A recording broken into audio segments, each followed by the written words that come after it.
Irmãos, vocês já sabem o que é uma liga, então prestem atenção.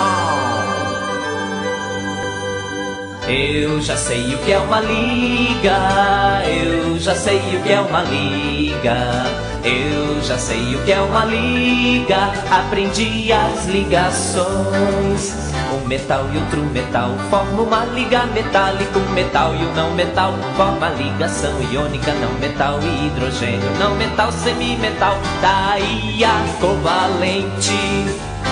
Eu já sei o que é uma liga, eu já sei o que é uma liga, eu já sei o que é uma liga, aprendi as ligações. Pegando ouro 24 misturado com o cobre, tenho então ouro 18, ele é muito bem mais forte. A moeda é níquel e cobre, cobre estanho é o bronze, aço é ferro e carbono.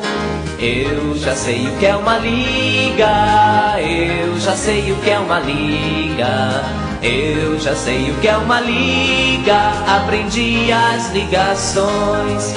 Liga leve é magnésio, bem juntinho ao alumínio. O latão é amigo 5 com o cobre bem pertinho. Solda é chumbo e estanho, pilha, zinco e manganês. Vamos tentar outra vez.